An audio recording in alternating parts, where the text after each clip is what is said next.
Today's episode is sponsored by Amino Apps. If you're looking for a dedicated Fire Emblem fan community where you can join chats, talk strategy in the games, skill inheritance, tips and tricks, blog, take quizzes, participate in character polls, follow other awesome users, share nostalgic memories about some of the older games and see what others think, or maybe you just want a place where you can share your hilarious Fire Emblem memes, then the Fire Emblem community on Amino is definitely the place for you. We've been visiting the Fire Emblem community on Amino for the past while and having a great time interacting with not only some of you from our YouTube community, but also some other series fans on here as well. It's free to join, and it's also not the only community on Amino either. There are also a bunch of other communities for just about any other beloved series under the sun for you to take part in if you're so inclined. Just for fun, we're going to take this Fire Emblem Echoes Hype Train quiz, so let's see if we can answer all these questions. What is so special about the Echoes release date? This one, I think it's a Fire Emblem anniversary. Yes, indeed. Echoes is a remake. How many remake titles can the West enjoy, including Shadows of Valentia? Okay, this one is also easy because we did not receive Newmstr the Emblem. The only other remake that we got in the West was Shadow Dragon, which makes the number 2. Which gameplay feature from Gaiden made a comeback in Fates? This one is actually Unbreakable Weapons because that was something that we hadn't seen since Gaiden, and we actually got that in Fates. Crashing game spell. I'm assuming this means a spell in Gaiden that actually resulted in crashing the game. And judging by how powerful Ragnarok is, I'm going to say Ragnarok. Which FE title shares a lot of Gaiden's design and features? Oh, this is easy. This is probably my favorite Fire Emblem ever, Fire Emblem 8, The Sacred Stones. It's pretty much a spiritual successor to Gaiden. Highest starting level a villager in Gaiden has. Oh, this one's easy. This is my boy Atlas, and you recruit him at level 10. What is Gaiden famous for? You know, judging by how joke-worthy a lot of these are, I think it's going to be top-tier map design because most people complain about the maps in Gaiden. Yep. Got it. You can check out the app by clicking the link to the Google Play and iOS Play stores in the description below.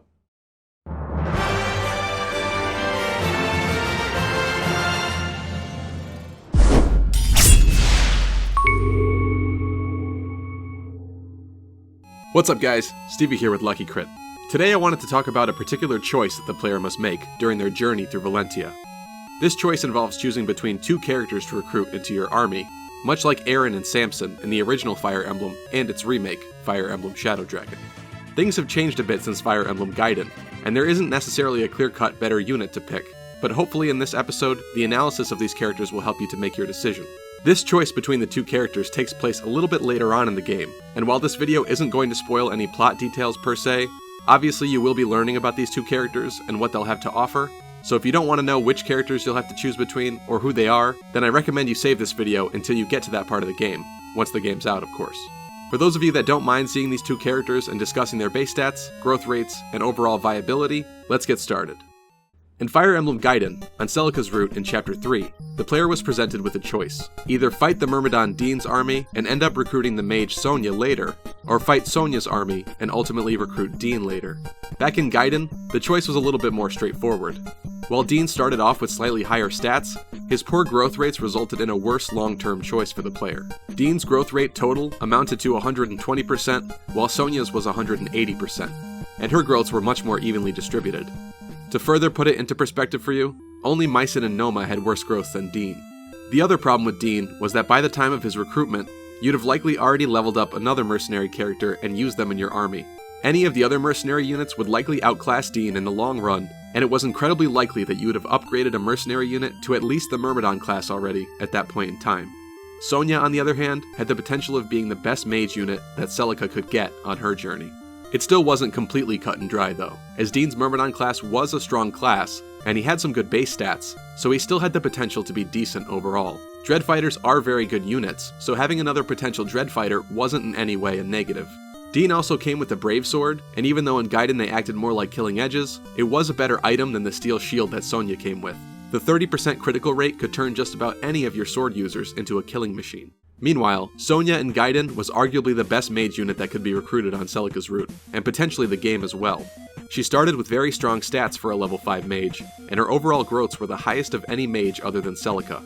Her growths were also split evenly amongst all her stats, save resistance, and this helped her avoid becoming a bit lopsided like May and Bowie tended to.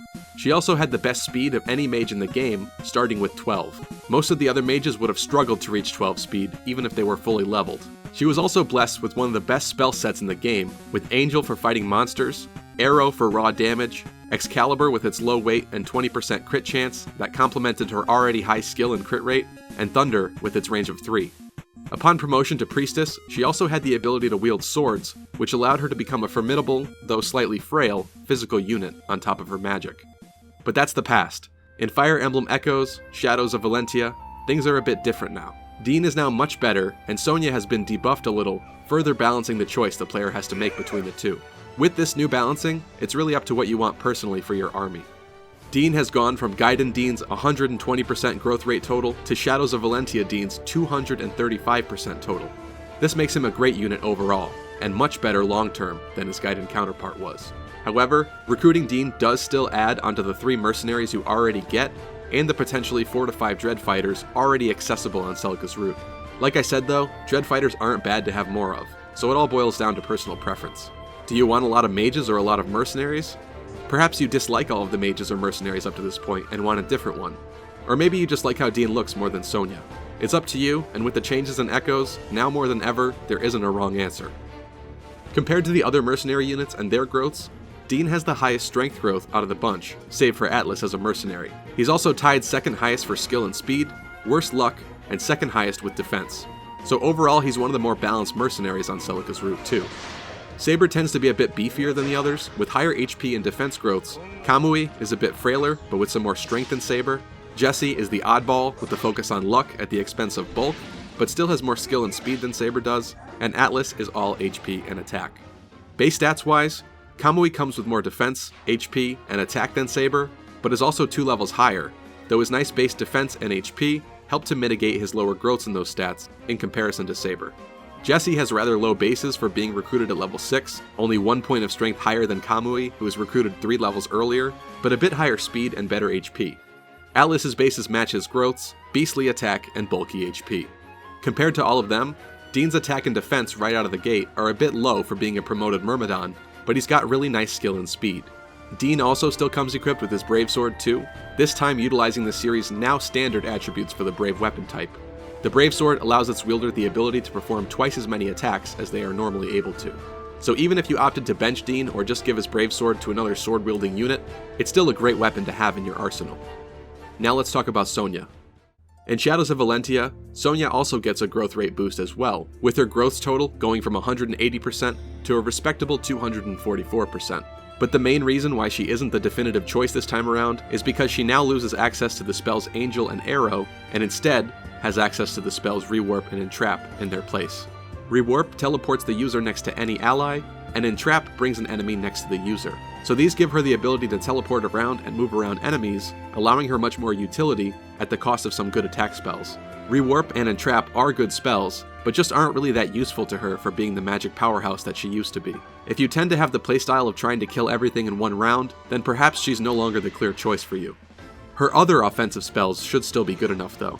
She still has Excalibur and Thunder, and Excalibur will still play really well off of her now even higher skill.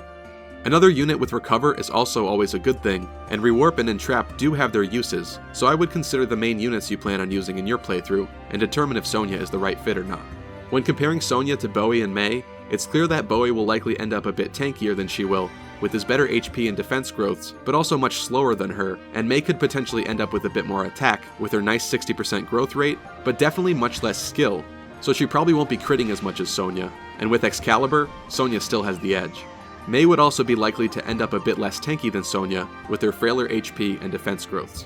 Base stats wise, Sonya comes at level 5 with low HP and defense when compared to May and Bowie's level 1 bases, but some good attack, very high skill, good speed, and better resistance than the two of them.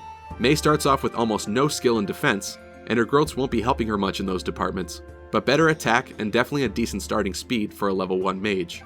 Bowie isn't much better in the skill department with his base skill of 2, but his 55% skill growth will help that.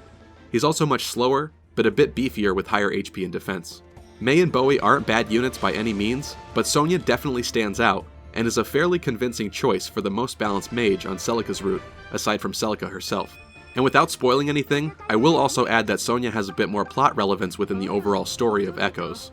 It's not that much, but in comparison, I guess you could consider Deen the guy that you pick up in the desert, and even though he's with you throughout your campaign, he won't be involved very much in the story, outside of being next to your other units in battle and his supports and base conversations.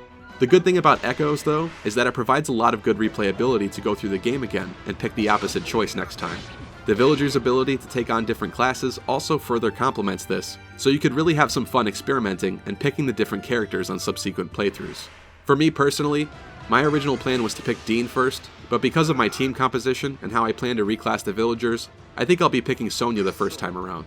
In my first playthrough, I'd like to make Atlas a mercenary, which is where he seems to excel the most, and having Deen as well might be a bit redundant. On a second playthrough, I think I'd like to try Atlas as a mage, and in that case, picking Sonya would be a bit redundant, so I think I'll pick Sonya first, then Deen next time around. If you're also wondering what classes you should pick for each villager, be sure to check out our last episode to learn more about that as well. And that's going to wrap up today's episode, guys. Thank you so much for watching. If you found this episode helpful, be sure to slash the thumbs up down below, comment Echoes in the comment section, and also be sure to let me know what your plans are in the comments. Thanks again to today's sponsor, Amino. Be sure to check out the app if you're interested, and also a special thanks to Linkmstr for some of the footage in today's episode and the last episode as well.